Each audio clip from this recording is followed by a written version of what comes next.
Wake up, wake up, wake up. It's the Flo Show No Filter. Technical difficulties, but we're going to do it like this. The thoughts, views, and opinions shared at the Flo Show No Filter are for educational and entertainment purposes only. I am not a professional. I am just good.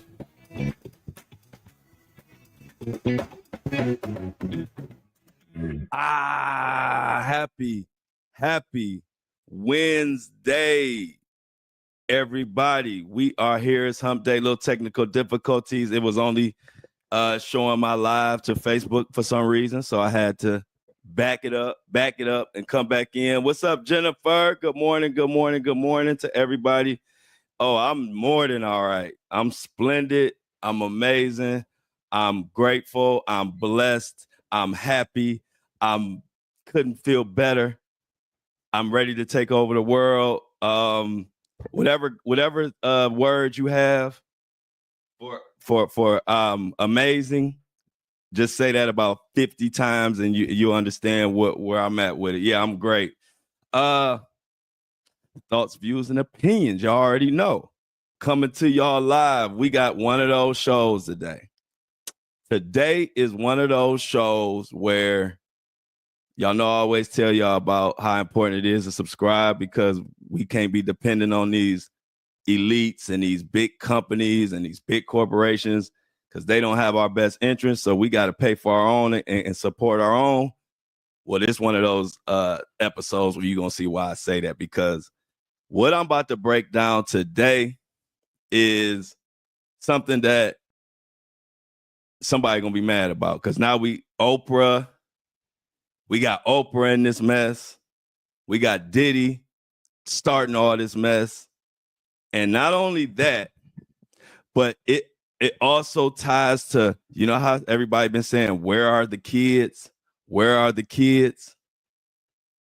And everybody was talking about those Maui fires. I covered the Maui fires. If you've been following me since the Maui fires were going on, you'll know I covered that. I was one of the first people to break that something ain't right.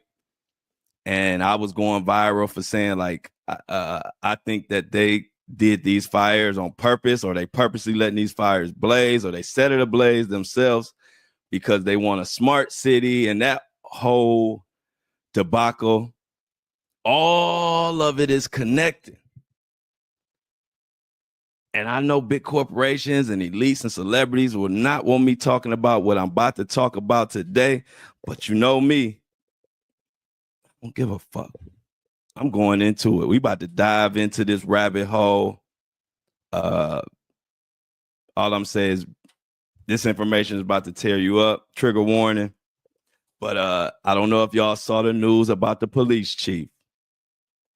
The police chief that was caught up in that Diddy lawsuit with Ashley, the one we just went over. If you haven't heard about it, the police chief has been dismissed or temporary for his from his duties, being wrapped up in this Diddy lawsuit. But I did some digging, y'all, and it ain't just this Diddy lawsuit.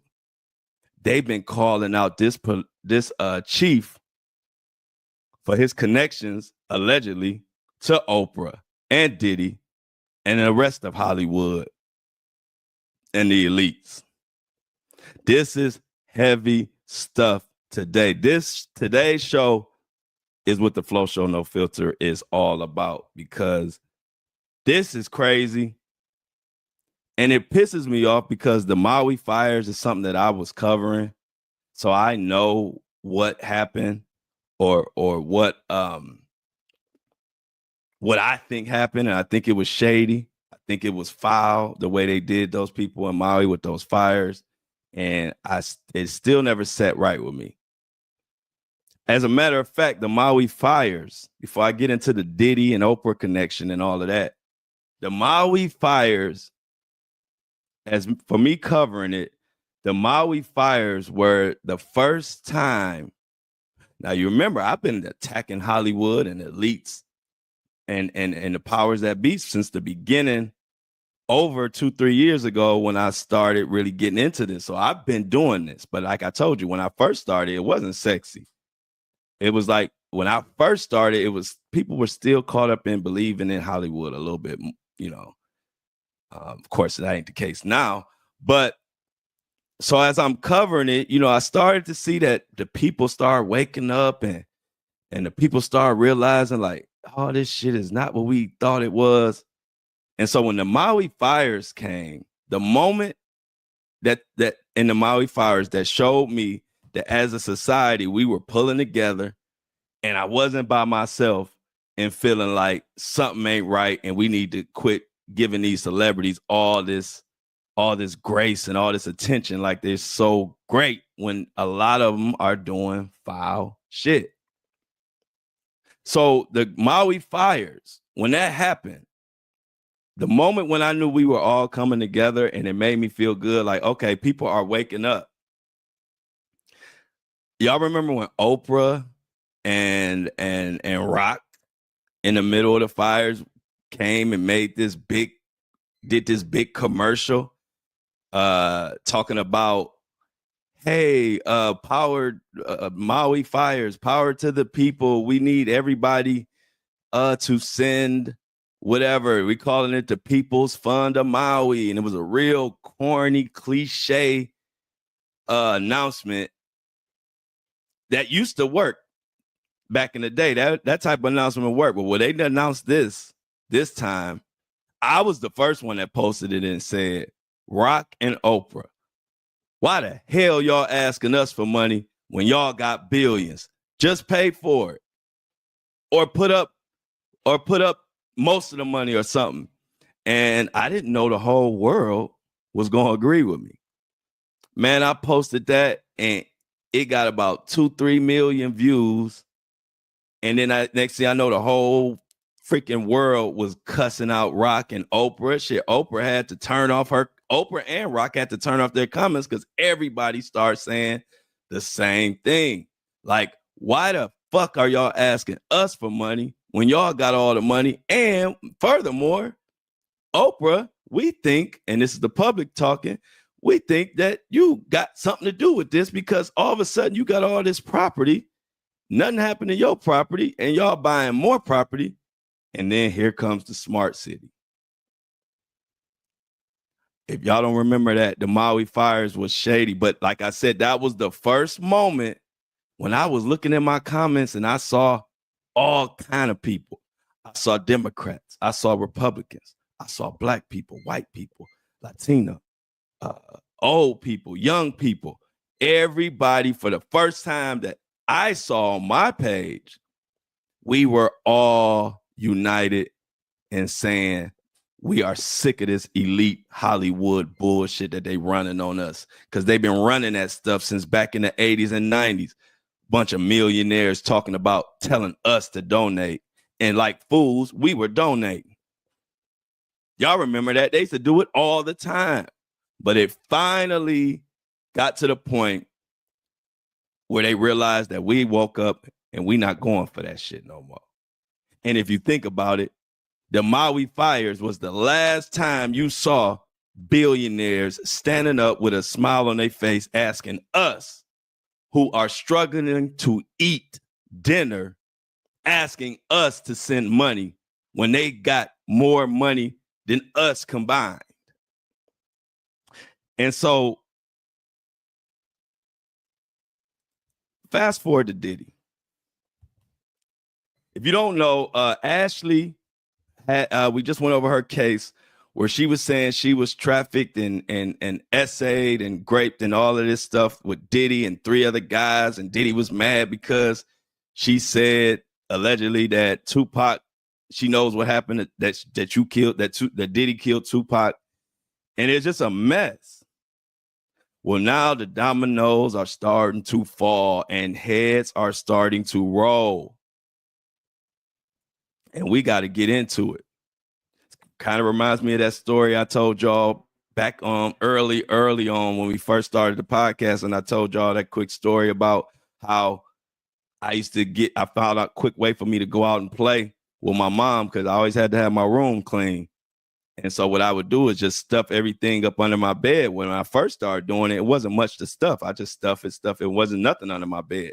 And as I stuffed, as the summer went on, it was more and more trash up under that bed because every day when I wanted to go out and play, I would just put everything, my clothes, food, whatever, stuff it up under the bed. And it would look like my room was spotless. But it didn't take but one time for me to leave a little piece of trash hanging out the side of the bed, little tiny. And my mom went up there to peek at my room and she looked at that piece of trash. She pulled up that trash and looked under there. And my whole get out, go outside quick scheme was exposed. And I was on punishment and it got ugly for me. And she started pulling out every piece of trash. I felt so embarrassed. And she started calling all her girls, all her friends, and telling them what I did and da-da-da-da-da. But when I told y'all that, I was telling y'all I compared that to the Diddy story. If you remember, I said, this is how the Diddy story is going to be. All this trash been shoved under the rug all this time. So everything looked pretty. Everything looked perfect. Until Cassie was that one little piece of trash dangling out the side of the bed. And once Cassie, and I ain't calling Cassie no trash, I'm just using a metaphor. And once that bit of dirty laundry that was Diddy's trash, his dirty laundry got exposed, now everything is falling after that. Once one thing get exposed, they all get exposed. And I like it. So check what's the latest and greatest. This is the key, I believe. Please listen in because this is the key to where those kids, where everybody been asking, where are the kids? What has been going on with Oprah? This is probably the biggest piece to the puzzle that we have had yet. So everybody listen in and let's break down this whole Diddy Oprah craziness we got going on. So check this out. This is what's going on. Maui mayor, this is from the Honolulu Civil Beat. Diddy is in trouble. Oprah might be in trouble now after this because this dude might start singing more and more and more. So this is what it is. Maui mayor calls for police chief to be placed on leave over Diddy lawsuit. From the Civil Beat by Aaron Nolan. Chief Pelletier is named in the lawsuit alleging criminal conduct connected with the embattled rapper.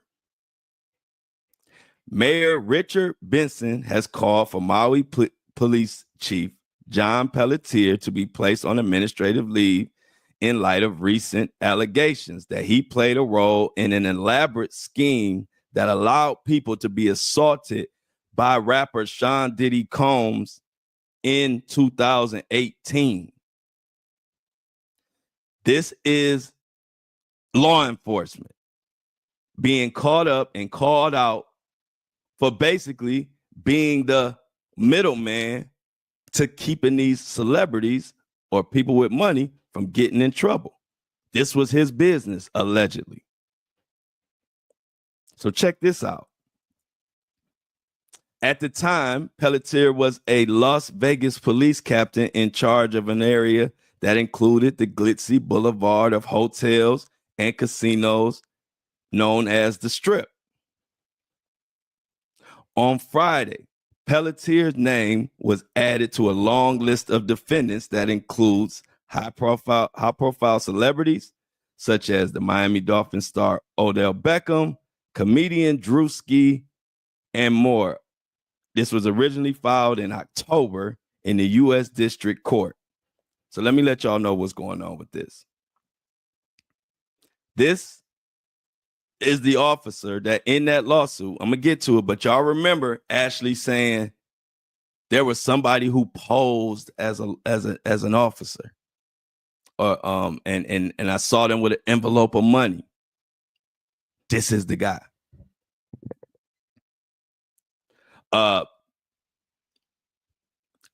Parham says in the lawsuit that Pelletier had been posing as a sheriff in Contra Costa County. This is in California. When she told him she had just escaped to a neighbor's house after being violently gang raped by Combs, Beckham, Drewski, and others. Now, she informed Pelletier that she did not have her phone, purse, clothes, or car keys, but he did not call emergency services or help her recover her belongings, and instead told her to find a way to get home, according to the lawsuit. So he showed up. He acted like he was helping, but he wasn't there to help. When Ashley Parham was allegedly in dire need of help, she didn't have anything. She called the police come, or so she thought was the police.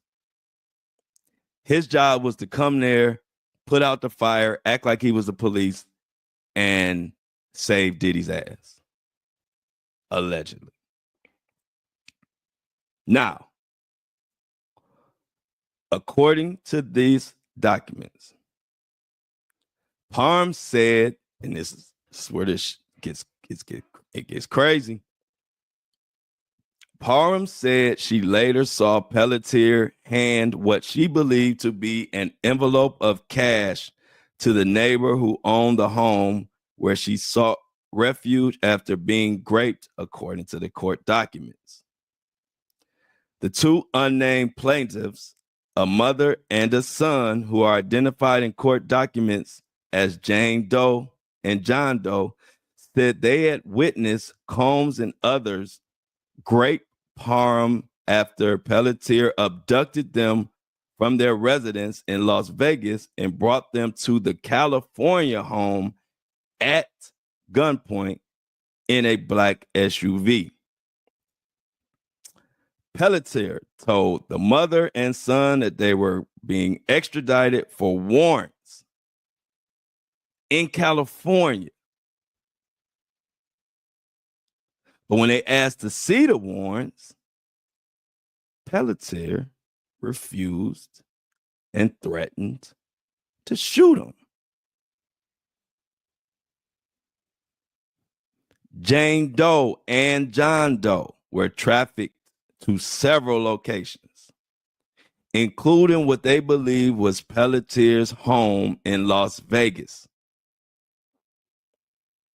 a hotel, and eventually to the scene of the alleged crime, or more crimes, Orinda, California.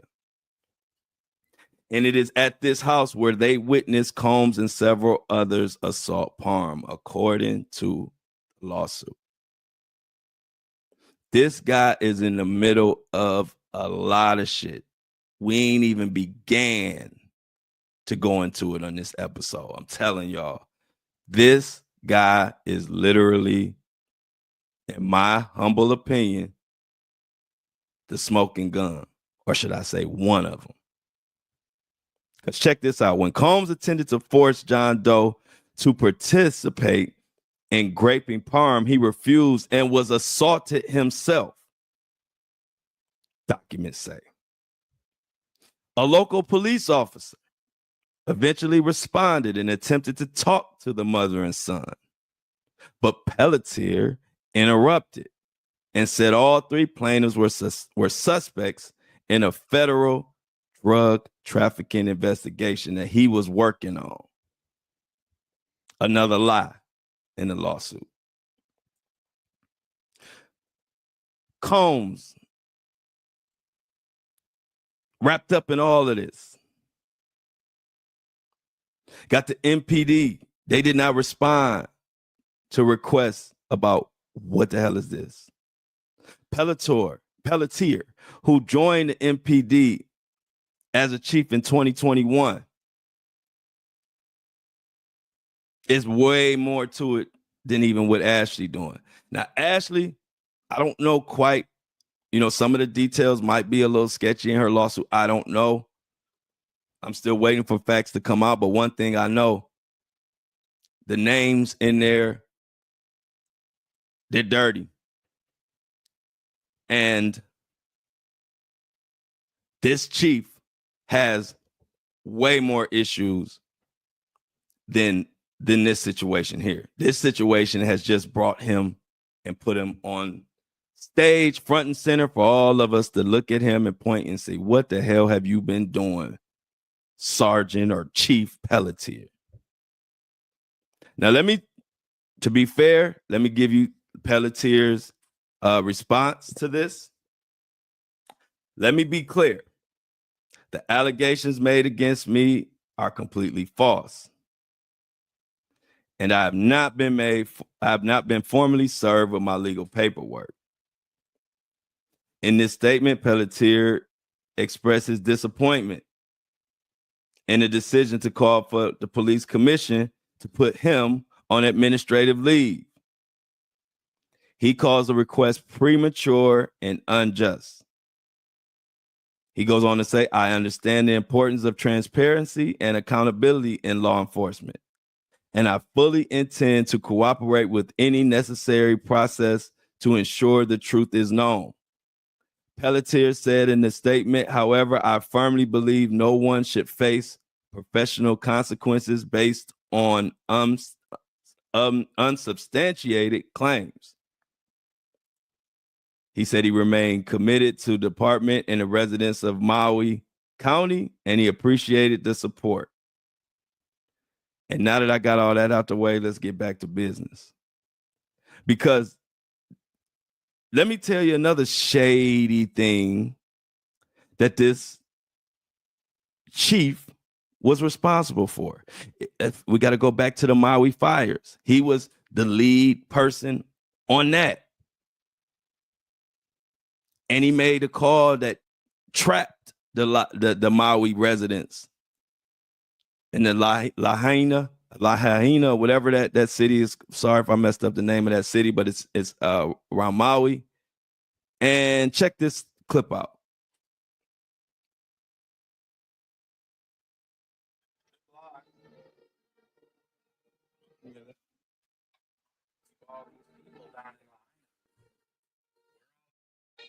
Look at this. Holy shit. This is a nightmare. I don't know where he's going. Probably to block our street. They're going to fucking barbecue all these people down in Lahaina. We're all trapped down here. They're blocking off all exits. Everyone is just stuck. Going in a circle in a fire pit. Now, let me give you the background what he's talking about. That was in Lahaina.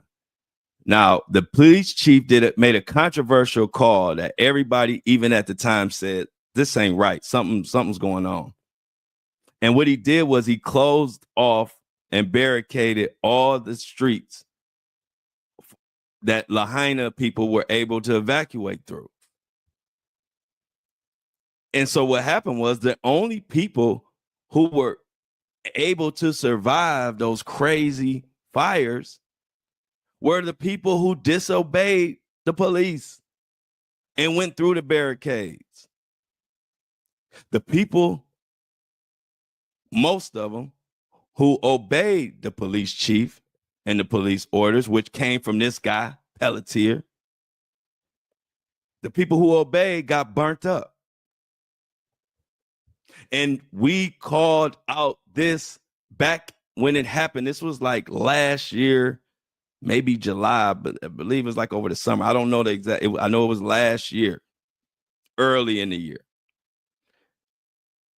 And when this happened, we called this out then. We were like, why is the police chief basically setting people up to be unalived? Now his name comes up with Oprah. Now his name comes up with Diddy. And so now we go back and we say, wait a minute. So what we thought was actually what it was. This chief has been in the middle of the Las Vegas tragedy that we thought the biggest, what was it? One of the biggest shootings, mass shootings that they had in Vegas. He was in the center of that. And a lot of stuff was handled shady. He was in the center of the Maui situation. Shady. And he's in the middle of Diddy and Oprah. So now let's get into this shocking article that comes from November, mind you. This is another thing. Listen to this. This is written by Paul Smith. Mob connected Maui police chief John Pelletier to Oprah Winfrey and Diddy. November 18th, 2024. So this is before this is before what we talking about now. They were already tying him to Diddy and Oprah back in November. So let's go on to this article. I'm telling y'all, this is about to open up a can of worms. And I'm here for it. Check it out. So this was at the time, he was current Maui police chief John Pelletier faces renewed scrutiny over his mishandling of the Lahaina fire disaster, along with other allegations of corruption. The former Las Vegas Metro Police captain appears to have brought his tarnished reputation with him as he settled into his new position. Pelletier has been accused of negligence and corruption during what many insiders have described as his reign of terror. Pelletier has been named as the chief that caused several high-ranking members of Maui Police Department to resign or take an early retirement due to his threats. Further sources have confirmed Pelletier's direct trafficking connections to Sean Diddy, Combs, and Oprah Winfrey.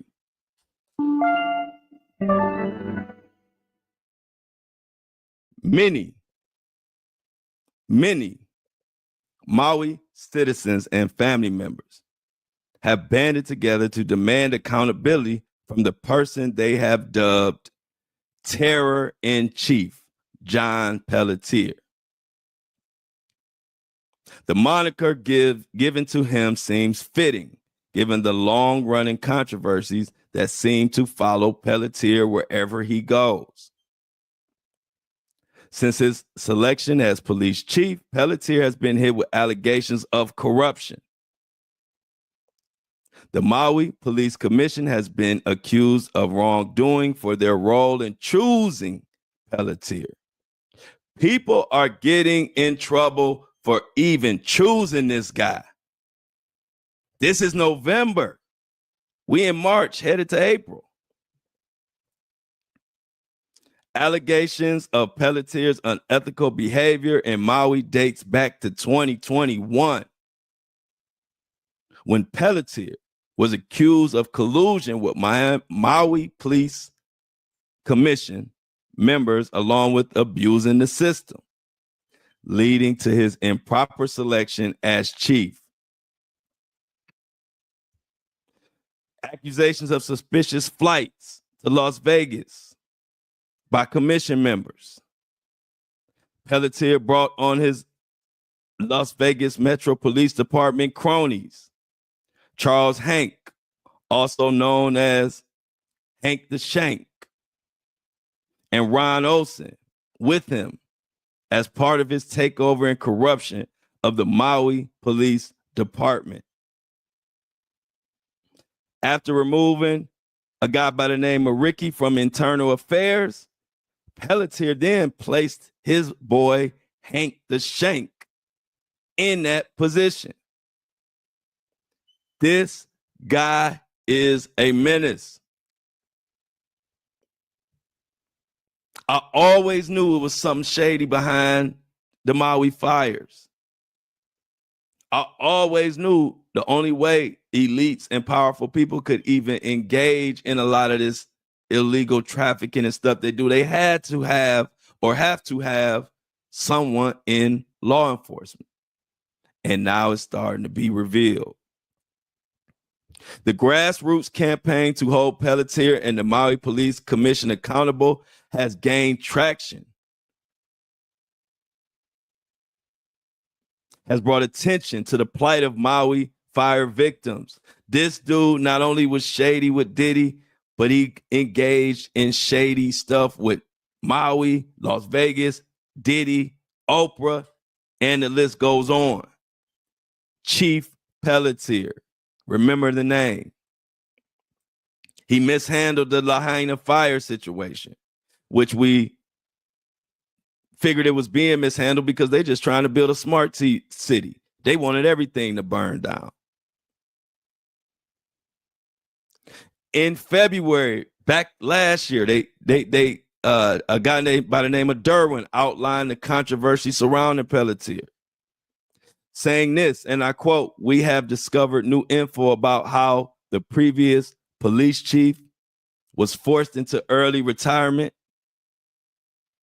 how Maui Police Chief John Pelletier was selected, ethics violations, and all type of corruption. Critics of John Pelletier have accused him of lying on his application and his resume, threatening fellow police, and all type of egregious crimes. Pelletier is no stranger to these type of antics. And now he's tied to organized crime. Pelletier's days at Las Vegas Metropolitan as captain, he was allegedly involved in working for organized criminal syndicates. Allegedly, he was known to threaten victims. This guy is tied to Diddy and Oprah. I got to keep letting y'all know that as I read this article.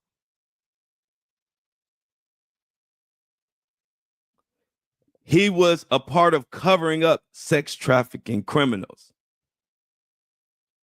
In other words, kidnapping and assaulting victims will be threatened with false charges to silence them.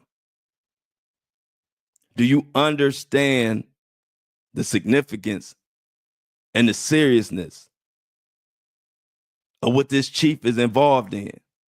And it would have went unnoticed had Diddy not been brought up on charges and all of his dirty laundry being aired out for the world. That is the only reason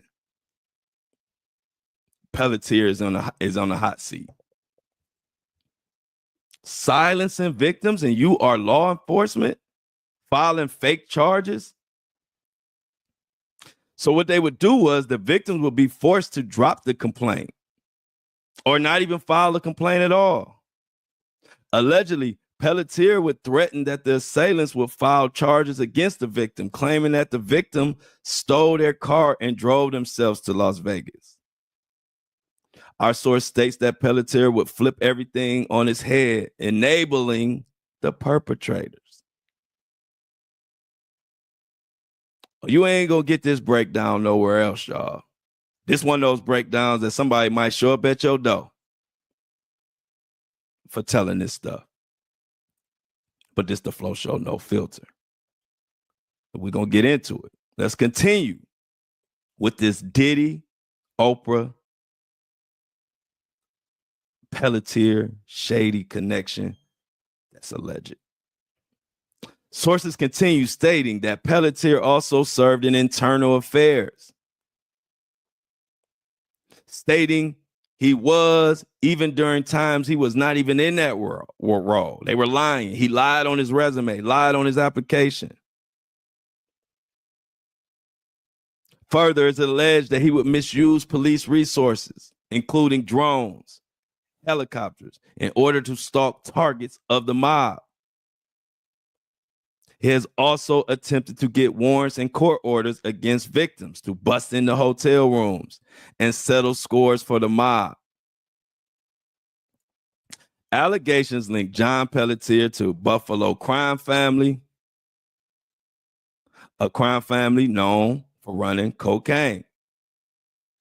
And now citizens are demanding answers. Where are the children? And check this out. See, I've been digging. I did a lot of digging. I told you, when it ain't too much to break, that's when I get to do my best work. Because, I got to keep y'all in the loop of what's going on every minute, up to the minute in the Diddy world. But when you get a little break, I get to do this. I get to do some investigating, some real journalism. So check this out. This is also connected to this Maui shit and Diddy and this shady dude. I had to break down all the stuff he has been doing.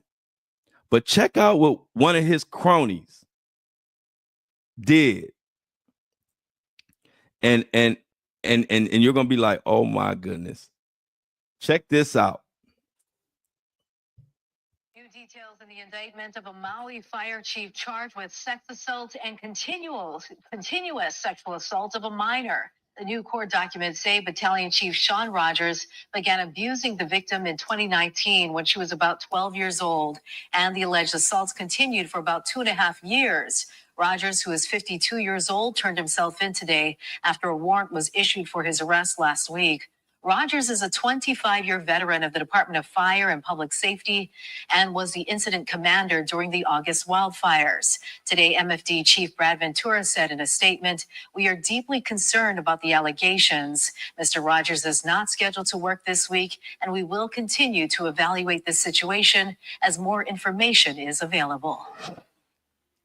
Sean Rogers is his name, AKA piece of shit asshole.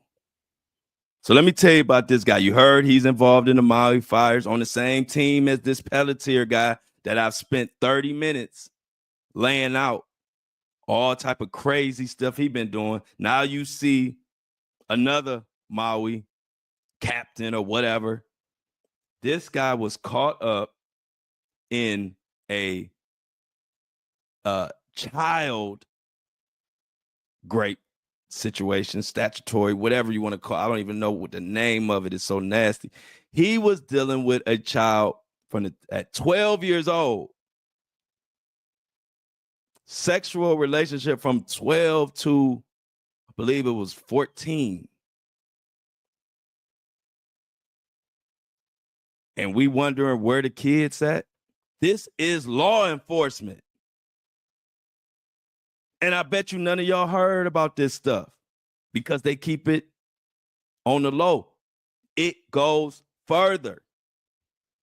So that happened like last year with Sean Rogers, who just caught up from the Maui, whatever. Now, this is where it gets even shadier because I did more digging because I said, okay, he was arrested. I mean, yeah, he was charged, but what was the end result? Do y'all know? And I think it was December of last year, they temporarily dismissed the charges against this captain with this known relationship with this 12-year-old. They dismissed it, saying that they're temporarily dismissing it because the family or someone took away the application for what do you call it? Restraining order. They had got a restraining order against this pervert, and somehow they took that away. And then the lawyer did something. The defense and the prosecution, they all worked together, I believe. When I read into it, it didn't make no sense. But the bottom line is they have temporarily dismissed the charges, not saying anything about that he was innocent or he was cleared. They dismissed the charges on a technicality. And then they said that the prosecution has 60 days to refile. That was in December, January, February. That time is up. Guess what, y'all? I searched high and low. Unless they buried the article and put it on the dark web or somewhere I couldn't find it, they ain't never prosecuted this dude. They dismissed the charges and there was no refiling. If that doesn't scream corruption at the highest level, ain't no such thing. You got evidence of a captain of Maui police caught in a known relationship with a 12-year-old that lasted for 2.5 years. And then the case mysteriously gets dismissed and saying that the prosecution technically has 60 days to refile it. And then that 60 days has come and gone. And it's no update to that case. No article saying, hey, this guy got off. Nothing. If you look it up, the last article you will be able to find is the last one saying it's been dismissed temporarily and they have 60 days to file it. You won't find an article after that. These are the people that are tied in with Oprah and Diddy. And now that this dude is in hot water, I believe he's going to start singing. I think he's going to start singing his ass off. Now, with all of this news, with the trafficking being exposed, law enforcement, multiple law enforcement people on hot water, now everybody is looking into this Diddy and Oprah connection to the Lahaina human trafficking that been going on, that a lot of people don't want to speak about. And we were talking about it when the Maui fires were going on, and then the conversation died. But let's not forget, it was John Pelletier who gave the order to trap victims, in a sense, in that line of fire by barricading the only route that they had to get the hell up out of there. Pelletier also, coincidentally, was on the scene and was a commander during the Las Vegas shooting, biggest in history. Allegedly, Pelletier forcibly took a Diddy victim at gunpoint from Las Vegas to California to be raped by Diddy. And he did this by posing as a sheriff executing a fake ass warrant. And I don't like it. And even after all of those events I just spelled out for you, even after all of that, Pelletier was still named Chief of Maui Police. And no sooner than he was named Chief of Maui Police, guess what just so happened to happen after this shady motherfucker gets the job? The damn fires happened. Right after he becomes the Maui chief, here come the most devastating fires they've seen in years. Coincident? I think not. Many questions are looming. Whether or not children went missing after those fires. Entire families disappeared without a trace since those fires. Oh, we gonna talk about some shit today. This the type of shit TikTok banned me for, because I'ma say it. You ain't gonna hear too many people say it, but I'ma say it. this story gets deep.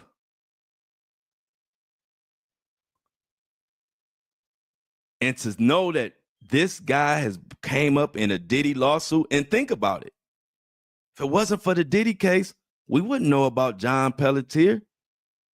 I was screaming top of my lungs, standing on the top of every mountain, screaming something went right in that Maui situation.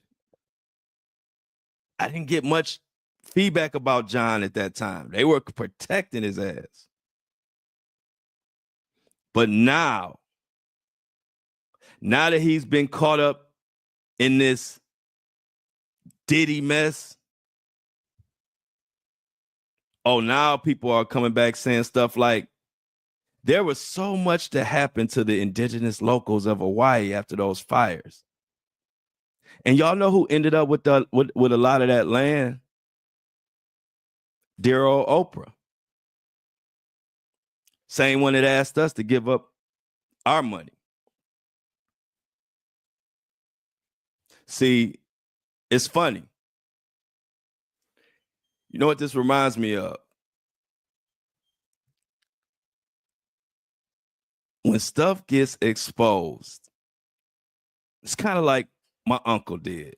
Y'all know I got stories, I always got stories. But this is what happened. Same thing about that Maui fires, how the dude ended up getting a job and immediately the fires happened, and then they dig into his background. He lied on his resume. He's shady as hell. And then the Maui fires, the timing told everything. Well, let me tell you an example where that happened in my family. I've been working since I was 12 years old. I was helping my mama pay mortgages at 12 years old, delivering papers. That's the type of kid I was. Facts.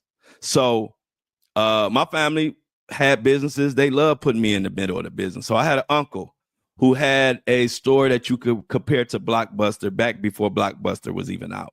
My uncle owned video stores. We did rentals. And he also sold music. And as a young kid, and this is why I look back and I've always realized I was just an old ass soul, because I was only 14 years old, about to turn 15, when he hired me to work at his store. It was called Hits Music, like hits, like hit records. It was called Hits Music. And he had workers who would work. Say this one guy, I don't remember his name, but he would work he worked Friday nights and Saturday nights. And Friday nights and Saturday nights, if you own a business, restaurant, or anything, you know, pretty much Friday night and Saturday nights in most mom and pop businesses are where you make the most money. And one thing my uncle knew about me is he always knew I was honest as hell. I ain't gonna take $1 from you. You ain't gonna take $1 from me. And so he hired me. I said, Uncle Art, I'm too young to be watching people. I'm 14 years old.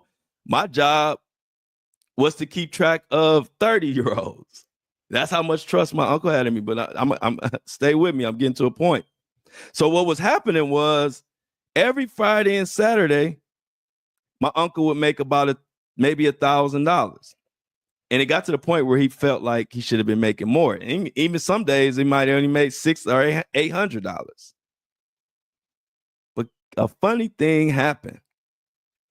The minute he hired me to work with that guy on Friday and Saturday, the very first day we made $2,000 the day I worked.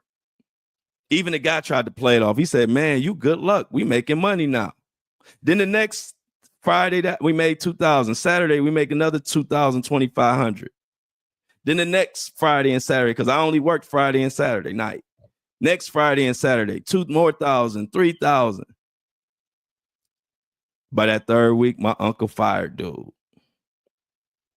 And I was so young and naive, you know, I don't know shit yet. I ain't lived life. I didn't pay attention. But what really would happen? I said, damn. I had got close to the guy. We had worked 3 weekends in a row. You know, everything was cool in my mind. And my uncle said, when I went up there one Friday, I was by myself showing a new person how to work. And my uncle said I had to fire, let's just say his name, Tony. I don't know if that was his name, but my uncle said I had to fire Tony. I said, dang, what happened? He said he was stealing. I said, how'd you know? He said for 3, 4, 5 months straight, he never made no more than $1,000 on a Friday and Saturday. He said the first day you worked there to watch and see what's going on, we doubled. And then the next day we doubled. And then the next weekend we doubled. And he said by the time the third weekend came, I know he was stealing that whole time. I said, damn, I didn't even think about that. And that's the funny thing about timing. Timing will tell on your ass, especially if there's history there. So how does that story tie in? Just like the guy, this shady ass chief that's been connected to Oprah and Diddy and with this trafficking and all in these lawsuits. Now we looking at the timing. The minute you hired as Maui police chief, after already having a shady ass history, immediately this mysterious ass fire comes that everybody figuring that it's more to it than just the fires. Timing is everything. So I'm going to ask again, where are the children? And hold up one second. Y'all know I always got to shout out the people that make this possible. The people that allow this podcast to keep going and making it what it is. And it's the subscribers. So I always got to name all the subscribers. The subscriber of the day, please subscribe and keep truth alive. I will shout you out. Nothing means more to me than the subscribers of this podcast and this podcast in general, because it's doing great things and it's giving me an opportunity to make an impact that I always dreamed of making. Well, now the dream is happening with my eyes open. And so I always take the time to thank not only the subscribers individually, but also the shoppers who are shopping on andidon'tLikeIt.com. The famous phrase that I've coined that everybody, they know me as and I don't like it. They know that more than they know Flo.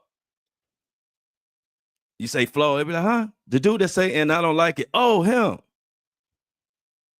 andidon'tLikeIt.com. We got the t-shirts, the hoodies. We got the Flo Show No Filter coffee mugs. We got the Flo Show No Filter hoodies, all on And I Don't Like It. So I'm shouting out everybody who's supporting, because I told y'all one thing about me, I ain't a salesman. I don't do sales pitches. My sales pitch is just the truth. I want to have subscribers and subscription base and my own merch and do everything be self-sufficient for my community and my subscribers, so we always could come to the table every morning and talk about whatever. Because I guarantee you, if I took on some of these big corporate sponsors that want to sponsor me, they wouldn't want me talking about this Oprah being tied in with this shady ass Maui fire chief guy and Diddy. It would be after this episode, I would get a call or email, hey, we didn't really like that. Can you take that down?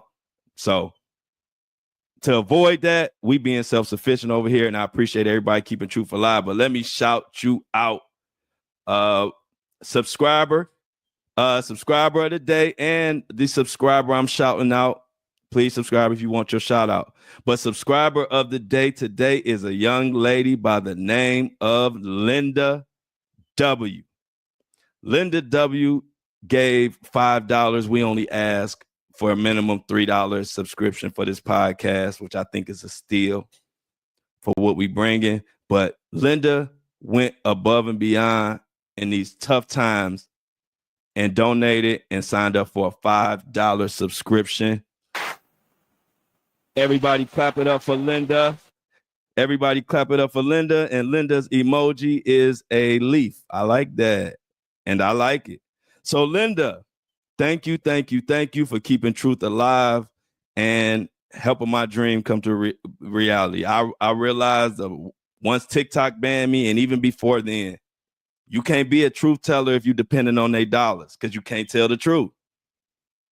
So what that means is we got to support each other and support our own so we can get on this thing and say what we got to say. So Linda, clap it up. Everybody in the chat, Breakfast Crew, Clap it up. Thank Linda for subscribing and keeping truth alive and understanding what our goal is here at this podcast. Now, also, I got to thank the shopper. Shopper of the day. This is the second time since the merch store opened that this person has been shopper of the day. But I don't give a damn. Y'all gonna have to listen to me shout out people that's helping this movement going on. I know a lot of people want me to just keep talking about Diddy. They'll want to hear all this. But I'm sorry. I'm going to always show love to those that support this podcast because don't nothing mean more to me than this podcast and my subscribers, you know, other than my family and stuff. But I'm talking about as far as content. And so let me shout out Shopper of the Day for the second time. Everybody clap it up for Michelle Johnigan. Michelle already, I ain't gonna tell all her business, but she done got the hoodie, she got the t-shirt, she doing her thing. She and I don't like it. Flo No Filter all the way up.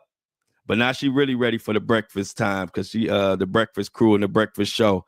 She got her Flo Show coffee mug. She got both styles. I appreciate you, Michelle, for keeping truth alive. It's because of Michelle and Linda that this podcast can even keep going. Without subscribers or without us supporting the merch, I got to come on this bitch talking about the birds and the bees and stuff like that. So let's keep subscribing, y'all, so we can keep bringing this heavy shit to the table. And y'all know it's going to be on fire by the time the Diddy trial comes.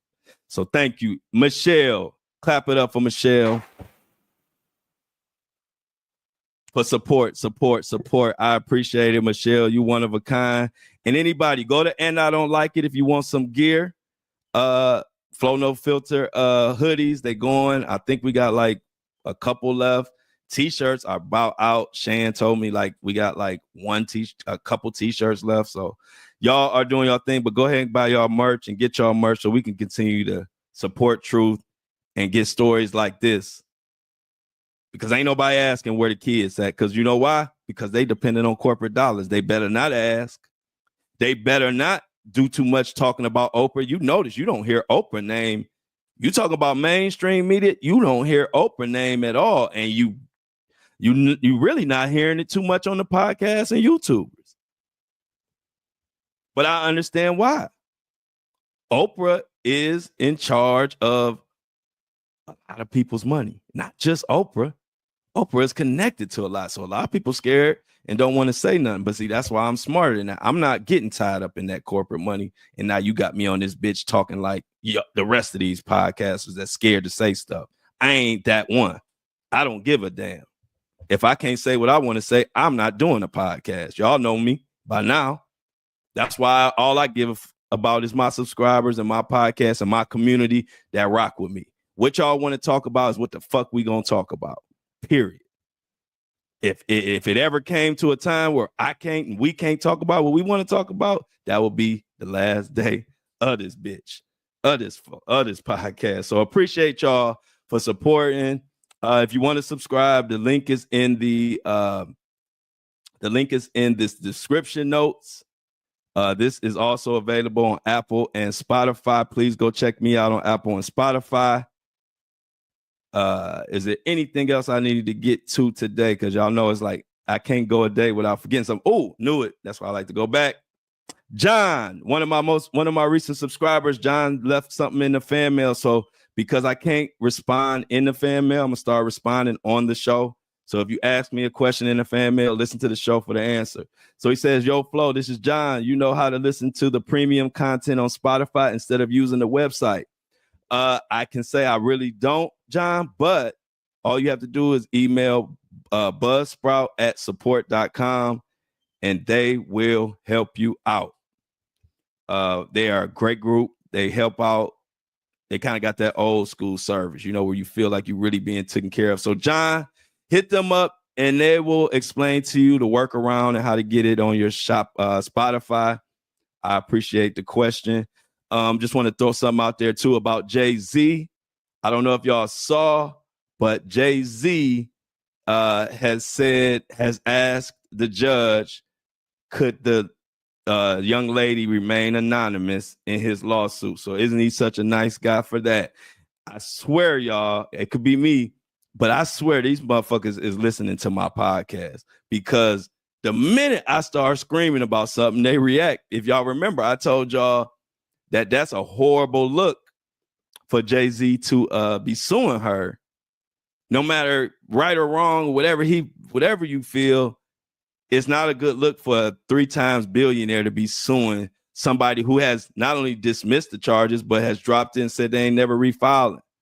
And I said it was a horrible, horrible PR move to go ahead and then sue her for defamation.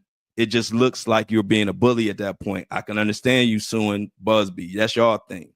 But to sue this young lady, it's just a bad look. And y'all know I was screaming about that. Well, that same day, Jay-Z announced that he made a motion to the judge.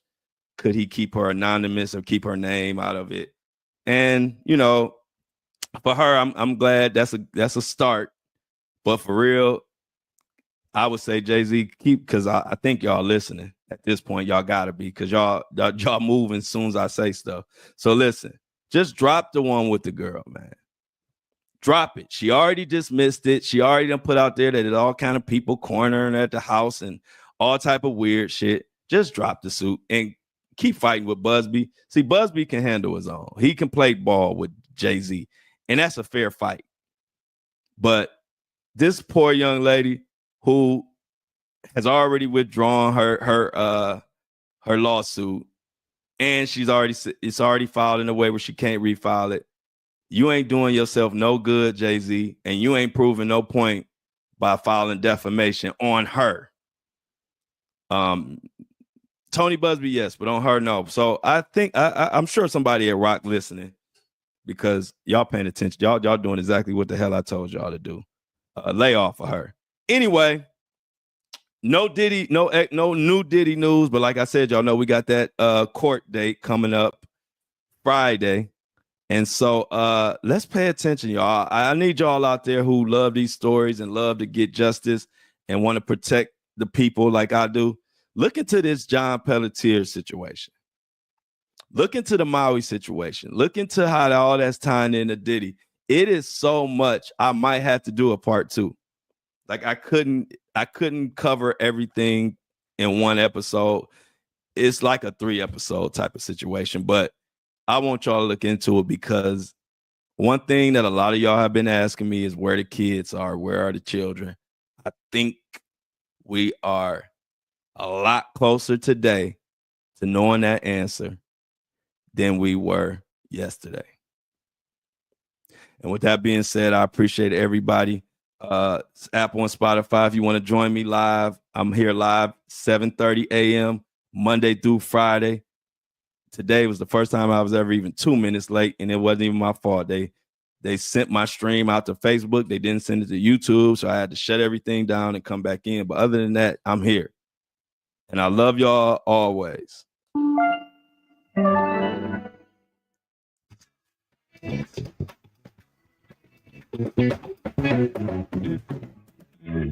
As always, I love y'all, but I'm out.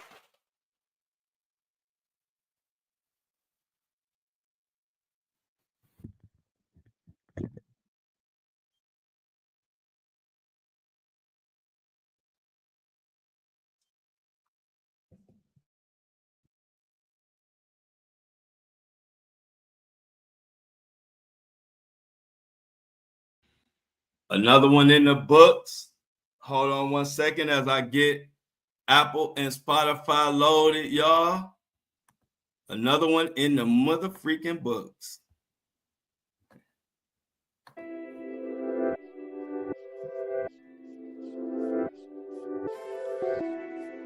Okay.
Now that we got that loaded, we back.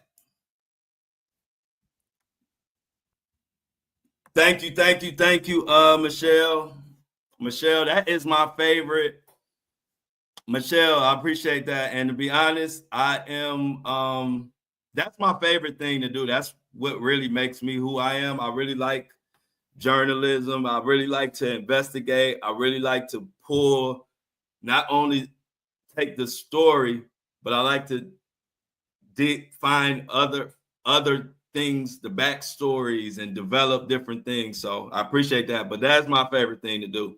But number one priority is I always got to keep y'all up to date with Diddy and Jay-Z and all the cases that I'm covering. Keep y'all up to date on what's going on. So a lot of times I have to focus on the breaking news and kind of do that. But when it's nothing really breaking, then I get to do what I really like to do.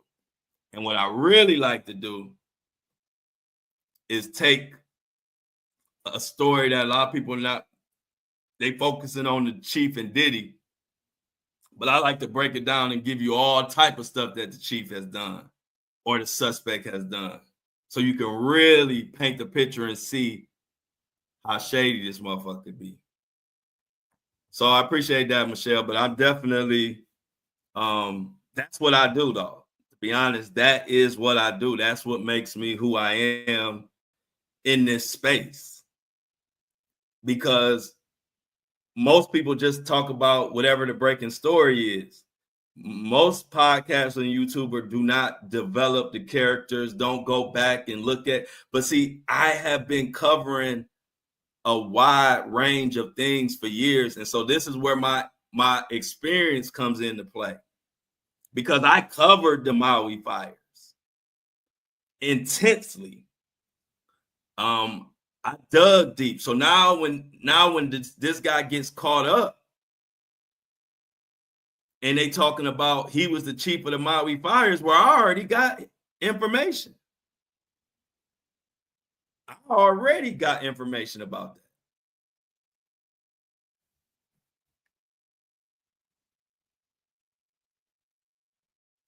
Man, they better not. No. I'm glad Shauna brought that up. Cause let me, cause y'all know me. I don't leave no elephant in the room, but sometimes it ain't what should be understood, don't need to be said. But I'm gonna go ahead and say something about this. Y'all, people gotta, like, I listen to people gotta listen to me. The Flo Show No Filter is my number one priority. The number one thing that means the world to me. So when you talk about the Flo Show No Filter, you talking about, we got the Flo Show No Filter live, which I come on for y'all to see, and the Flo Show No Filter on Apple and Spotify. That means the world to me. So I just want everybody to be clear on that so they can understand going forward. Because I ain't gonna say it no more. I just trying to get people to pay attention. What's important to me. So one thing about me, I'm gonna always do what is important to the movement. Period. Nothing comes before the Flo Show No Filter podcast. Nothing. So I don't even get bothered. I don't think twice. About it. It's a reason why I have 5 stars. Do y'all know I'm one of the most opinionated people out? And I'm almost at 100,000 downloads, and I got 5 stars across all platforms. That ain't no accident. 100,000 dollars. It's people that want to give me 1 star just because they disagree with what I'm saying. And I still got 5 stars. You know why? Because I keep the main thing, and I know what to focus on. So I don't never get upset or I don't think twice about what anybody say I should do or shouldn't do. I'm doing a great thing. I wake up happy. I go to sleep happy. I'm just trying to spread the happiness to the rest of the world. So I ain't never upset. You listen, I get to help people. I get to voice my opinion on stuff. And I get to do all of that for a living. I ain't gonna never be mad or upset. Ever. Because at the end of the day, my routine don't change.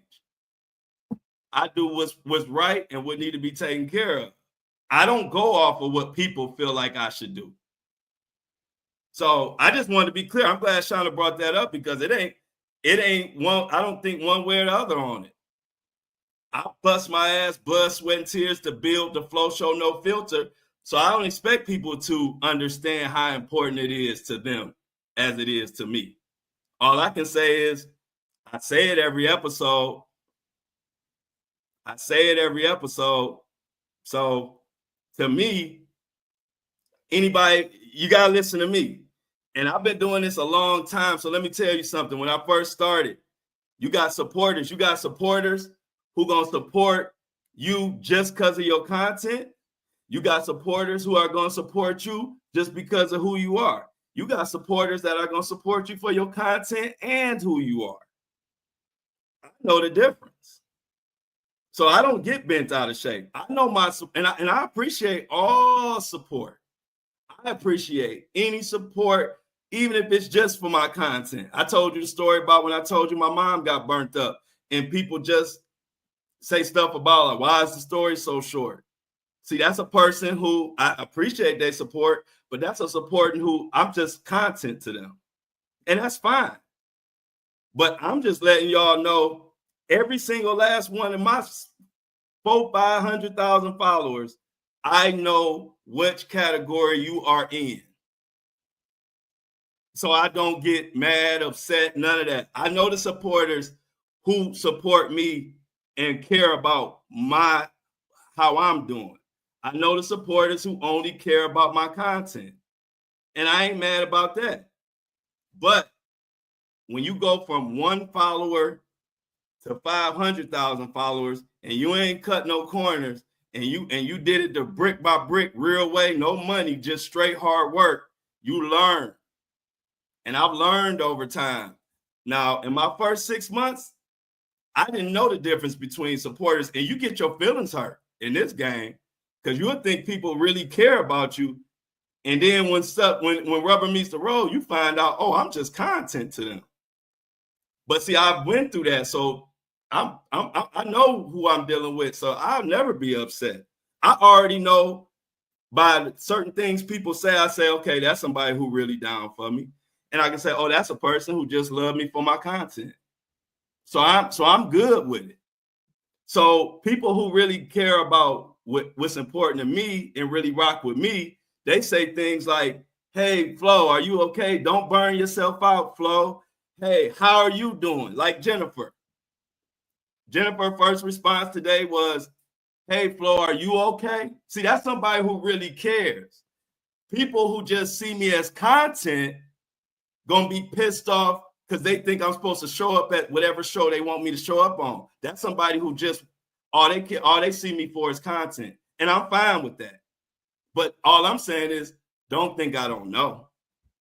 So I ain't never upset. I'm happy as hell. I love my team. Shanna work her butt off, and I won't even let her work. Ask Shanna. I say, Shanna, that's enough. I don't want you doing too much. Ask Greg. I'll say, Greg, I know you'll do that, but I don't want you doing that. I don't work the dog shit out of people. I just don't. Even my team, we gonna do it with this full understanding that we all have lives outside of this. So if my happiness on a 1 through 10 is 11, and it's been like that for probably the past couple years. So I'm glad Shauna brought that up because to me, it was a non-issue. But y'all know me, I don't leave no elephants in the room. If I see somebody talking about it, I'll bring it up because I'm genuine. Everything I'm doing is genuine. I'm straightforward. You can say anything to me. I'm gonna just tell you the honest truth. That's it. If you listen to my show, you know where I'm supporting and what I'm doing. and what the priority is. I ain't never not said the priority is the Flo Show No Filter podcast. Anything outside of that is extra. I've said that a million times. I do everything myself for a reason. I'm not buying into the establishment or none of that. I'm going on tour. I got hella merch. And I do a fire ass show for an hour to 2 hours every Monday through Friday. I spend 3 to 4 hours preparing for that show. You think I care if anybody say if I ain't somewhere or I ain't over there? What's my saying? Something my father always taught me. Just work hard. You don't have time to worry about what people saying when you working hard. Because while they saying whatever they saying, I'm working. And when they get done talking, I'm still working. So I'm never not working. So I don't have time to get caught up and mad about somebody saying this or saying that. I got 500,000 followers.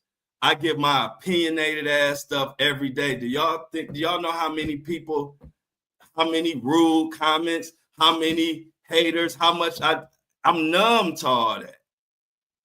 Do you imagine that? Like, really think about that. I got 400,000 to 500,000 followers and I'm opinionated, which means I'm gonna tell you how I feel. So I don't get caught up in what people saying and doing. That's their right.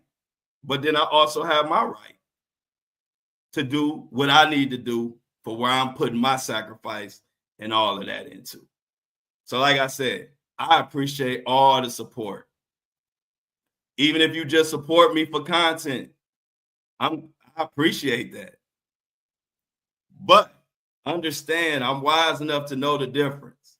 So before you even tripped, I already knew where you was at. I know who really, really down and actually give a fuck about me. I could tell the difference. So I appreciate those. I appreciate all the followers. I appreciate all the support.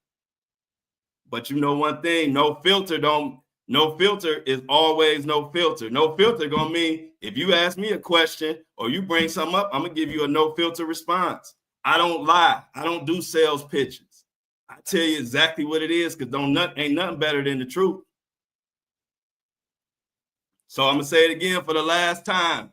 The Flo Show No Filter is my pride and joy, is my everything, and my subscribers and the people that support the merch of the Flo Show No Filter and the And I Don't Like It movement. Anything outside of that is extra. That's the only way you do that's the only way you have 5 stars. But if I get spread or try to put too much priority on stuff that ain't priority, now my podcast slipping. I'm not never going to do that. I'm working with Shan. I don't want Shan to have to be worried about on this chat and doing this and that and trying to do the shirts and all that, man. We gonna handle it the way it need to be handled. I love Shan. I'm not going to overwork nobody. I love Greg. I'm not going to overwork Greg. We got a lot going on. So I hope that's the last time I had to tell y'all how important the Flo Show No Filter is to me. I say it every episode, but I think with Shauna bringing that up, this might make it a little more clear. And I can't really, I don't know what else to say. But I'm gonna keep doing. That's how I got here. I can't get caught up in no noise. You don't get 5-star ratings after 100,000 motherfuckers done downloaded your stuff. You don't get 5 stars by just being willy-nilly. You get 5 stars because you locked the fuck in. And I'm locked in. And if you want to be locked in with me, then lock in with me. If you ain't, your ass gonna be locked out. That's just how it go. Lock in or be locked out. Yeah, definitely true. I lost y'all know how hard I bust my ass for TikTok to get those almost 400,000 followers, and then in a blink of an eye, they just took it from me. You don't see TikTok people over there crying. They move on to the next content creator. The only my true blues came over here. So if you want me to work tirelessly for platforms that ain't doing shit for me, then I gotta look at you. I gotta look at you side eye. Because I'm up here fighting every day for people to get what they deserve and get what they earn. I fight every day for that. Who gonna fight for me? I need people to fight for me, not to be burning myself out. I don't need people trying to burn me out. I got enough of that. You stick out in my world when you're trying not to burn me out and making sure I'm taking care of myself. That's the people that stick out to me. I don't have anybody burn me out. Everybody, I got 100 million people that tell me to burn myself out, run me straight to the grave. They won't care. So I don't ever get caught up in the noise. I'm locked in and I just work. I'm getting to help people every day. And that's my focus. Every day. But I'm going on tour. Flo Show No Filter is going on tour. Who putting that together? Me. Flo doing the merchandise. Who putting that together? Me. Who you see right here. How many hours is it in a day? If you count sleep, count 2 to 3 hours prep, count a 2-hour show, count making clips, count setting up tours, count making sure merchandise get out. How many hours in a day, y'all? I'm gonna leave it at that. That's why I don't have to say nothing. Just put the facts out there. I don't have to. This ain't an argument. I ain't mad. I'm sure y'all not mad. This is just a conversation. But all I'm doing is, like I do on my podcast, putting out the facts. Y'all count the hours. Y'all estimate the hours of what it takes, plus add in some sleep. So I'm kind of glad Shauna brought that up, because really I wasn't going to bring it up because it wasn't nothing for me to talk about. I'm working my ass off. So what I got to say, but y'all know me, I'm no filter. I don't hide from elephants. If it's something going to be brought up and I'm seeing it 2 or 3 times, I'm going to speak on it. And guess what? From celebrities to anybody in the comments to anybody have a problem, I will always put the link to come in this thing in the comments. And anybody that got that feel like I need to be doing more, or I ain't doing enough, I have the link in the comments for anybody to come up here and tell me straight directly. Forget all the chat, forget the comments. I got the link in the thing. If anybody ever want to come up here and tell me I need to do more, I ain't doing this or I ain't doing that, then we can talk about it straight back and forth. And I've always extended that. And most of the time, don't nobody take me up on it. But I'm always willing to talk because I love explaining my side, because everything I do is with purpose and intention. Everything. So I don't have a problem explaining.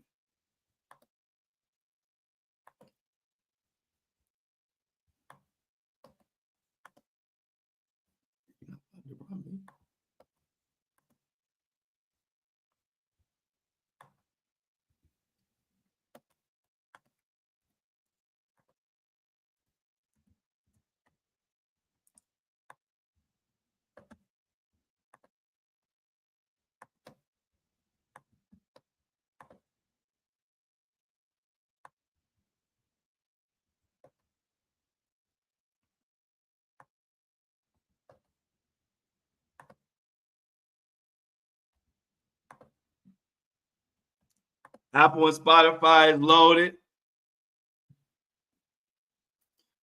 Apple and Spotify is loaded. The link is there. That's why I don't get, the link is always there. I like talking about it. Like I said, I am too blessed. I have too many outstanding, beautiful supporters. I can never be mad. I have so many supporters, I can't even count them. I have the best supporters. I can never be mad. I love it. I just don't have any airplay or any energy for anything outside of people genuinely trying to support. I just don't. I've been around the block. I know how to handle this thing. I know how to handle this situation, how to handle even being in this position, because I don't get caught up in that. I don't get caught up in the hype.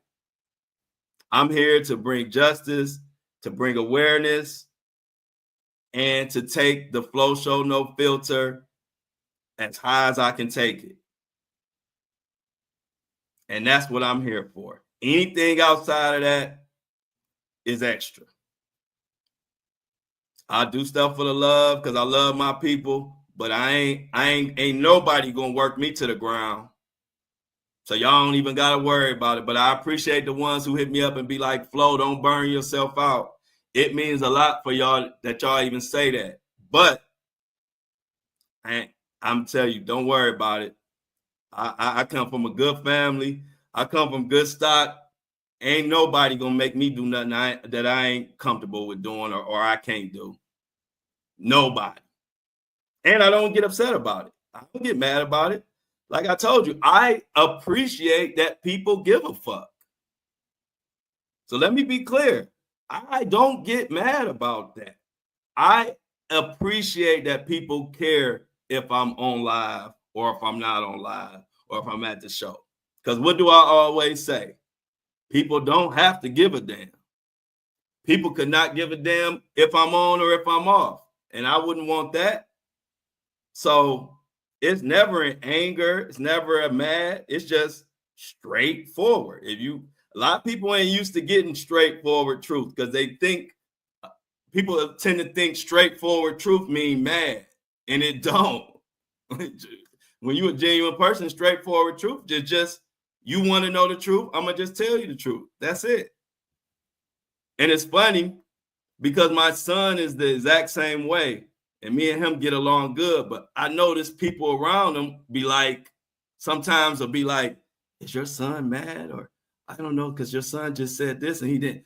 I'll be like, he cool. He just like his dad. He just straightforward. My son he probably never get mad at nobody. He might have an opinion about stuff, and he might tell you the straight truth of what he feeling. But my son, I almost don't even know who he ever mad at. He don't get mad, but he just like his dad, where he just a straight truth teller. And a lot of times people want the truth, but they can't handle the truth. To them, the truth is you mad. Y'all can ask Shan. It's easy to know when I'm mad when you really know me. Ask Shan. Ask Shan. Y'all always can get in touch with Shan. You don't gotta worry. Shan always know what's going on with me. Or Greg always know what's going on with me. So if you don't see me on this morning and it ain't a holiday, then that's when you worry. That's what I'm trying to get y'all to understand. So we on the same page. So y'all don't worry. If it ain't a holiday and I don't upload no Flo Show No Filter, then it's time to worry. See, I'm just a straight shooter, so you'll know. If it ain't a holiday and I don't upload no Flo Show No Filter podcast, that's when it's time to worry. Call everybody, figure out what the hell going on, make sure I ain't unalived. And so, yeah, Greg be incognito, yeah. But Shan, that's my sis. Shan gonna know everything. Shan know everything, just like I know everything was going on with her. So Shan will always know, but I'm just telling you, if I ain't only time you need to be worried is if I don't upload a podcast and it ain't a holiday, something ain't right. Because I ain't missed a day. And I only missed a couple holidays only because I want to make sure I don't burn myself out. But I don't really like missing no days on my podcast. I have to force myself to take holidays off because I really want to upload every day. I would upload through the weekend if I didn't understand that I have to watch myself and not burn myself out. But to be honest, I could upload a podcast episode every day. I just know I can't do that and still keep the level and keep it at the high level it is if I burn myself out. But yeah, so if it ain't a holiday and you don't see no podcast episode, then it's time to call the police. Okay, K Marie. Stay blessed. Thank you, McKay Marie. Have a good day. Stay blessed. Keep your head on a swivel. And today I didn't even get to announce. I forgot to announce the tour. I was supposed to announce the tour starting on the podcast today, and I didn't. I forgot to announce it, so I will announce it tomorrow. But first date is going to be in Detroit. First date announced, I should say, is going to be in Detroit. I'm working on getting feedback from venues now. I don't know if y'all sent Shan any venues, but I'm talking to a couple venues in Detroit area as we speak, and I'm gonna let the listeners and fans and supporters decide where I'm going. So tomorrow, when I was supposed to announce it today, but I forgot. So tomorrow, I'm gonna announce on the podcast about the tour, and I'm gonna let anybody know if you want the podcast, want me to come to your city, then you're gonna have to send some messages, put in a fan mail, because I'm just going to the cities that people ask me to come to the most. So Detroit was the first one that a lot of people inboxed me. A lot of people sent me messages on my social media, and even a lot of the crew, the breakfast crew, said Detroit. And so it was so many people said Detroit. I said, okay, I'll make Detroit the first one. So after Detroit, whatever everybody else announced, once I announce Detroit, then I'll work on the other cities. But for now, right now, I know for sure it's Detroit and Cleveland. And probably Columbus, but for sure Detroit and Cleveland right now.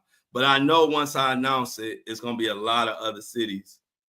So I'm just trying to see which cities are going to be the loudest.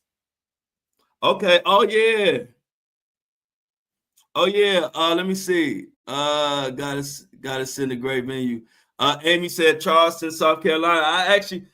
How far is Charleston from Myrtle Beach? And it might not be nowhere near, but that's the last place I've been that was even in that area, in the Carolinas, North Carolina, South Carolina. Charleston, or if it's not close to Myrtle, what's a major city?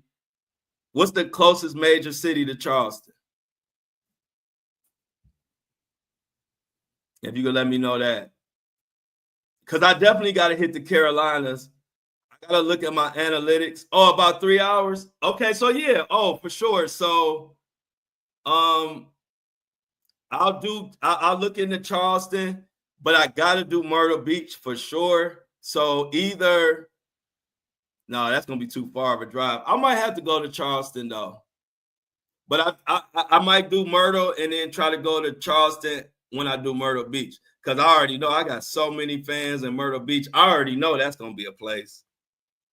I got a lot of fans in Myrtle Beach, but I would try to make my way. Is there a closer, bigger city? Okay, I got you. So Charleston is, yeah. I've seen people in my comments at Charleston. So I think I might be able to swing Charleston because I'm gonna be close, because I know I'm gonna be in Myrtle Beach. So if I'm in Myrtle Beach, I may be able to plan something to go straight from Myrtle Beach to Charleston, because I do have a lot of like fans in Charleston. I just didn't know how close Charleston was to Myrtle Beach.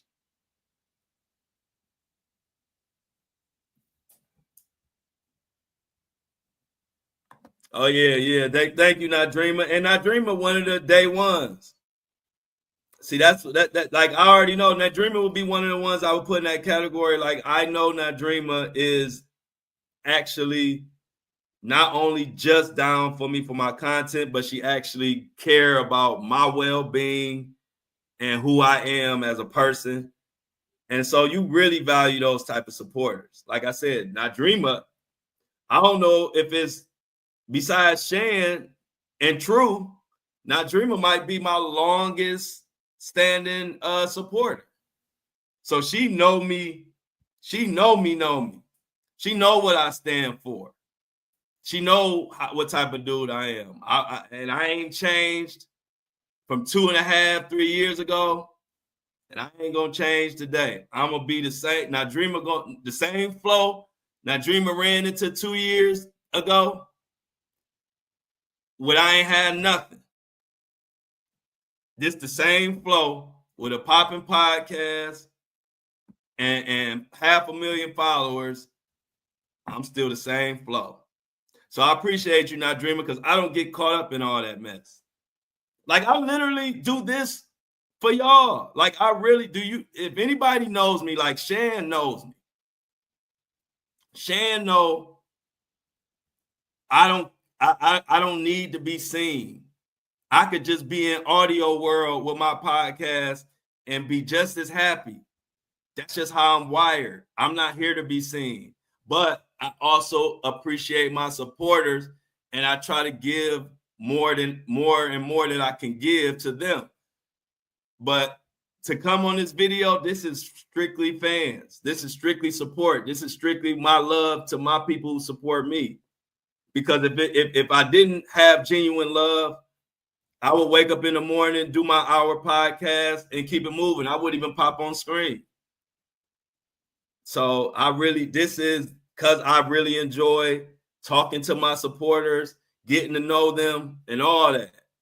Because other than that, Shan will tell you, I don't need to be seen. I'm not that type of person. So this is why I didn't come out with a video at first, because it's not important to me to be seen. I just want to be heard. So I'm even doing this tour because my fans have held me down for 2 years plus. So I want to get out to these cities and meet them. I don't do it to be seen, because I could never go on tour and I'll be just as happy. And anybody that knows me know that is facts. I just like to get the job done. I really care about what I do. And I don't have to be seen. Like, that's not my thing. But when it comes to my supporters and my fans, I'm gonna give a little extra every time, because I genuinely appreciate it. But don't get it twisted. Shan to tell you, I could be a ghost and be fine. I'd just be a voice in somebody's speakers for the rest of my life, and I don't need the fame. I don't do it for that. I do it for my fans, my supporters, and my purpose. That's it. My fans, my supporters, and my purpose. I don't do this to be famous. I don't do this to be seen. I don't do this to say, look at me. Because if I was, my podcast would have been video from the day one.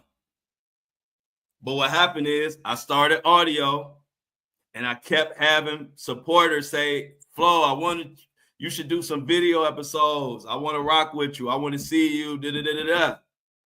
And finally I said, all right, you know what? Let me do video. Let me add video into it, so I'll record the video as I do the podcast. That's how that even came to be.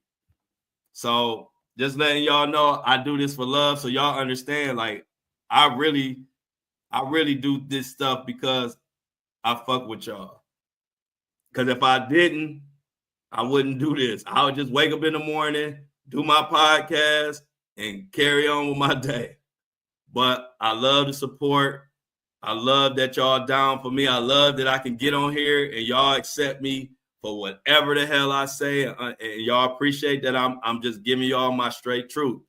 And so because of that, I owe y'all. I owe y'all for that. So that's why I do stuff like this. So I really, just to let y'all know, this is real. What we got going on is real. Everybody got me.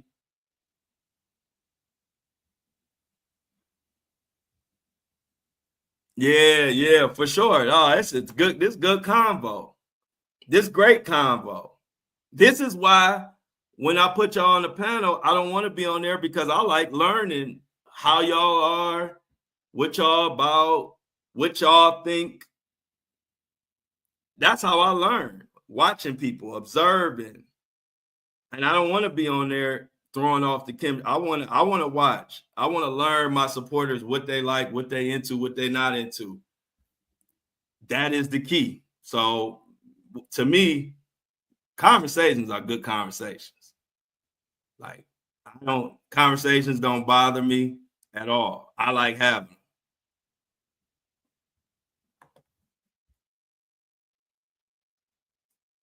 So I'm glad, like I said, I'm glad Shauna brought it up, because I would only talk about it if y'all bring it up, because other than that, like, I didn't think it was a reason. I didn't feel like it was nothing that needed to be said. But thank you, Shauna, for even bringing that up there, and I appreciate that, Michelle. We're gonna continue to rock. One thing, like I told y'all from the beginning, you got a podcaster, got a content creator who ain't afraid to tell you or anybody exactly the truth, and I like that. I like people that's honest with me. You don't got to tell me just what you think I want to hear. Tell me the honest truth. That's how I learn. I can't learn from fake news, or I can't learn from phoniness. I can only learn from honesty. So I appreciate when people be straightforward, 'cause I'm a straightforward person. Oh yeah, the panel. Hey, look, the panel days is gonna continue. Ladies' night is gonna continue. Not Dreamer. Hey, Not Dreamer, you must have had some coffee this morning. I ain't never seen Not Dreamer in on the breakfast show with this much energy. What been going on with Not Dreamer, y'all? What's that coffee? What kind of coffee you drinking, Not Dreamer? Always. Hey, Michelle said, wait for the wine down. Oh, look, I told y'all, I knew it.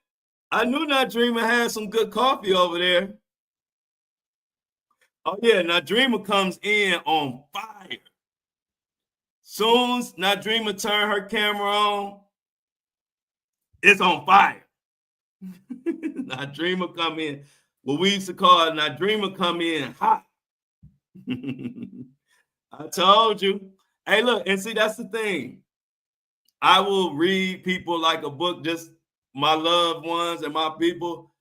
I knew Not Dreamer had coffee. You know why? I know Not Dreamer's more in the energy level. See, I pay attention to all of y'all. Whether you know it or not, that's one of my gifts. My brain pays attention, even when I don't know I'm paying attention. And I study, I know everything about y'all. So I know Not Dreamer's energy. And I know today she had some good coffee, because she always come in hot. But she came in extra hot today. She had that, Tuck said she on that Flo Pacino.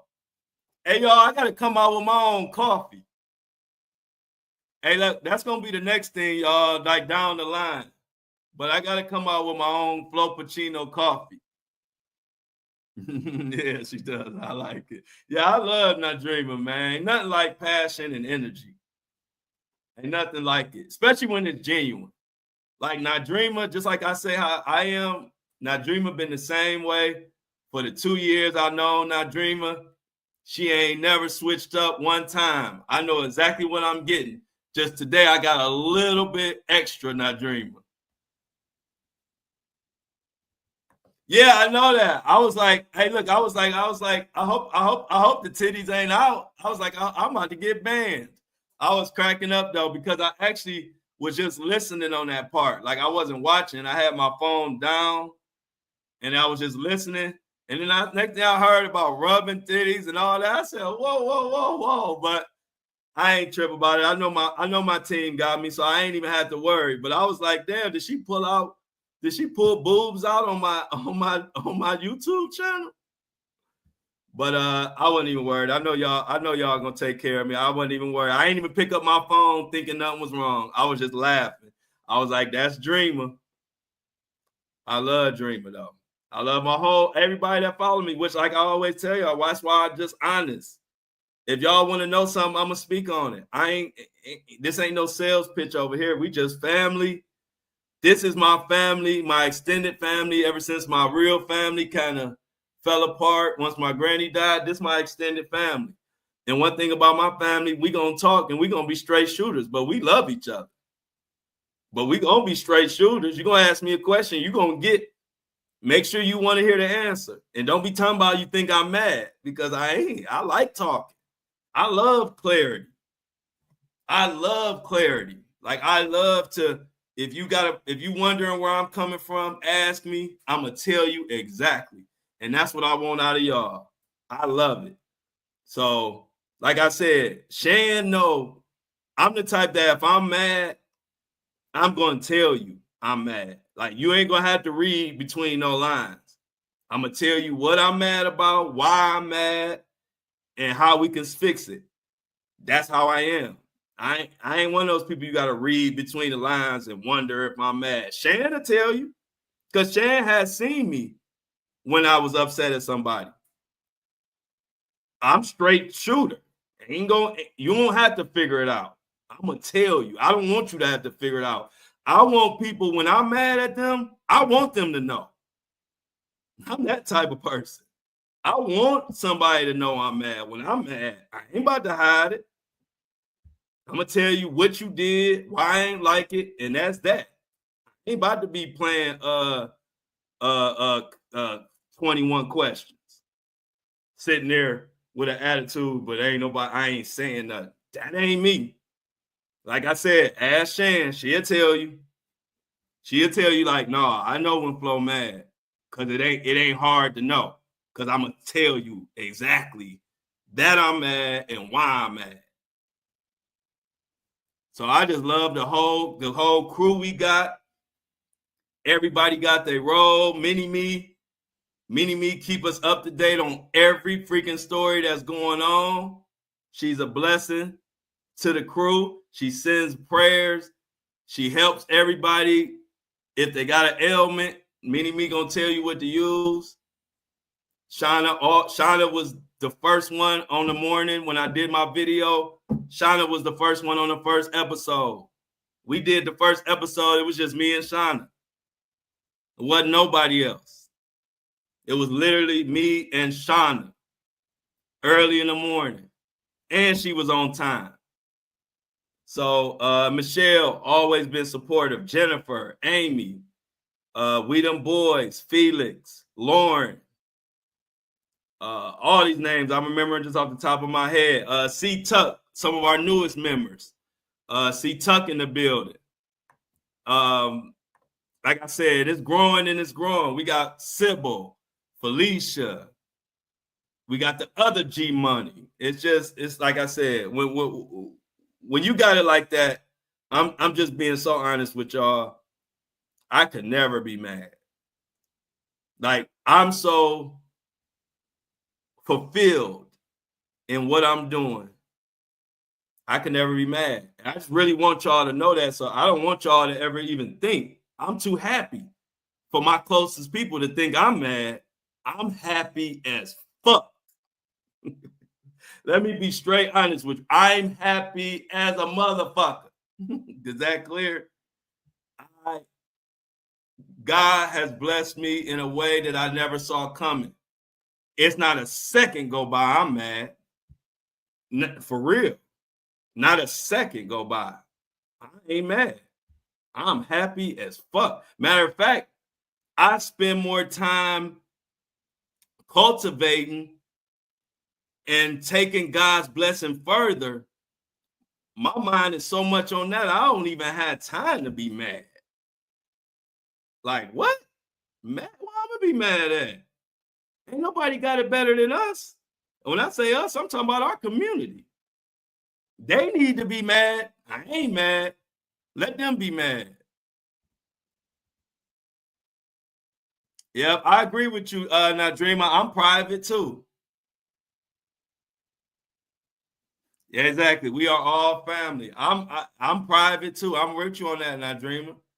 It's very hard for me to get with new people, or I got my same friend for damn near fucking 40 years. My same best friend. Damn near pretty much 40 years. So I'm private too, but this is a beautiful situation, a beautiful family.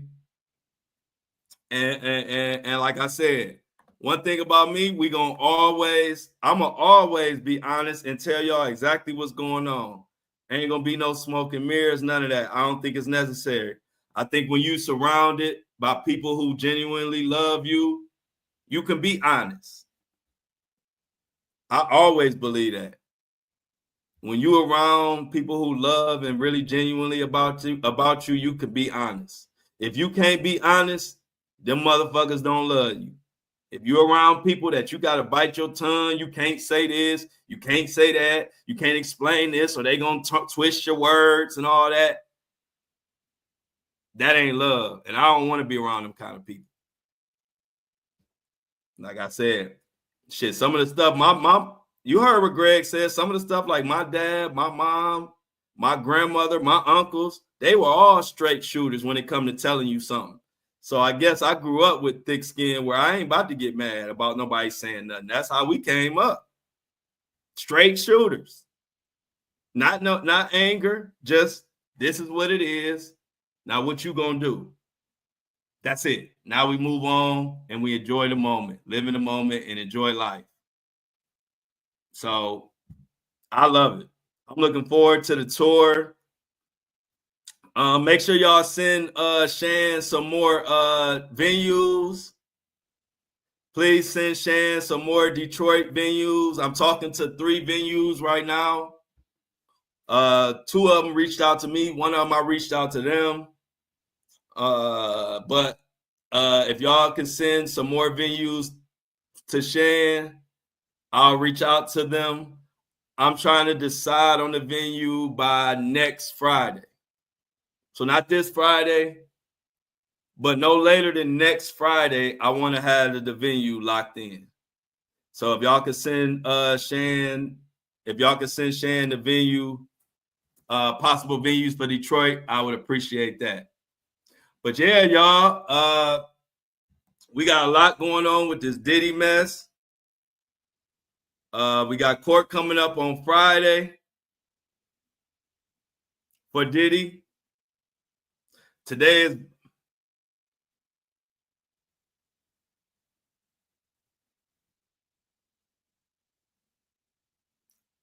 whoa, hold up, y'all. Check this breaking news. Check this out. Oh my God. Jay-Z's accuser heard on tape saying he never raped her and claims her attorney pushed her to file the lawsuit. Now they saying it's a tape now. This is the tape. Check this out. This is from the Jasmine brand. The woman who alleged Jay-Z raped her in 2000 when she was 13 years old is heard on a recording confessing that it never happened and her attorney pushed her to sue. Now, in the recording obtained by, and see, this is the thing, y'all know ABC News has been Team Jay-Z. So I'm just throwing that out there. This is coming from ABC News, Team Rock Nation. So just put that, I'm just putting that carrot out there before I continue. Now, one private investigator asked, he was just there, but he didn't have anything to do with any sexual acts towards you. To which the woman identified as Jane Doe responds, yeah. She then says attorney Tony Busby was the one that kind of pushed me towards going forward with him with Jay-Z. She later dropped the lawsuit with prejudice, so she can't refile it. Busby has since called the woman's claims a blatant lie, adding, as far as the suggestion that I pushed Jane Doe to bring a case against Jay-Z, that is a blatant lie that is directly contrary to all the documentary evidence. Meanwhile, Jay-Z's attorney, Alex Spiro, we've all agreed that his name is Spiro, right? So we're going with Spiro. Alex Spiro says the tape speaks for itself. She says in no uncertain terms, Mr. Carter did not do this. It's effectively a lie. And the only reason Mr. Carter is even involved in this is because she was pushed to be involved with him. The truth had to fully come out. This person cannot be allowed to sort of hide from reality. This was a false accusation. Carter is suing the woman and Busby for defamation claims they both deny. Now, before I get out of here, it could be a multitude of things. First of all, it could be true. That could be a real tape. That could be really her saying that, and that's really how she felt. Let's throw that out of the way. So that's what ABC's saying. But let's say what else it could be. It also could have been they showing up at her door. She's scared as hell. Because it kind of sounds like that. Like, not only is you going to say it didn't happen, but if you're scared and they pulling up on you with private investigators and you don't know what's about to happen, then what do? Take it a step further and say, as a matter of fact, Tony Busby made me do it. So that could be the case. The last thing could be, it could be somebody else. We don't know for sure if that's Jane Doe. But let's say if it is Jane Doe, two options. It could be true, or it could be she was there and they were pressing her and scared the hell out of her. And she came up with saying, you know what, it didn't happen. As a matter of fact, Tony made me do it. Because if a woman is sitting alone with 3 or 4 guys, private investigators, I'm sure she's scared out of her mind. But that's just breaking news. So y'all know I'm going to dive more into it. But that shit just literally came across the desk.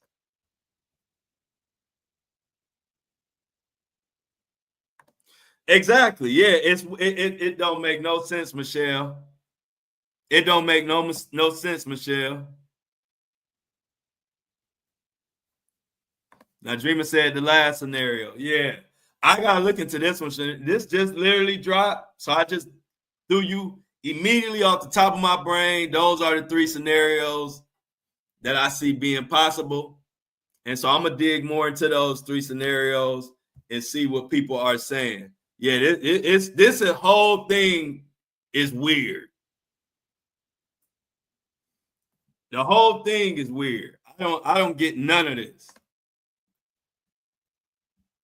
Let me see what some of the public is saying. It's just broke. So let's see what in general, some people saying false claims ruin lives and reputations, even when the person is found innocent. It should be a crime. I need y'all to be just as loud about this as y'all swore he was. This woman should be arrested. Busby is cooked.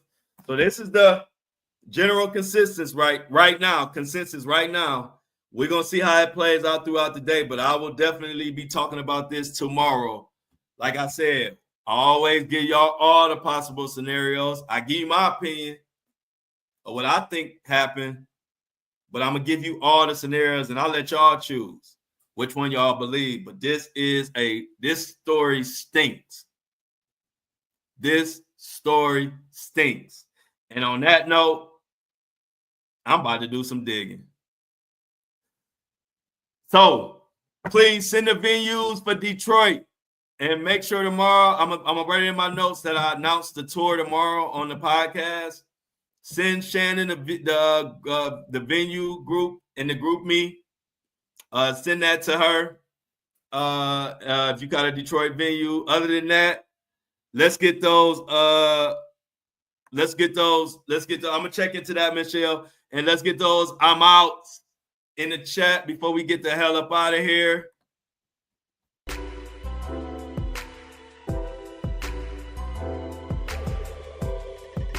Okay, cool. Jennifer says she's back to work, so she'll be listening to it in the ER. Let's get them I'm outs in the chat. I can't until I see 10 I'm outs. I can't leave. Get the I'm outs. Please like it. Facebook people, please like and share the live. After this live closes, please come back to this post on YouTube or Facebook and leave some comments.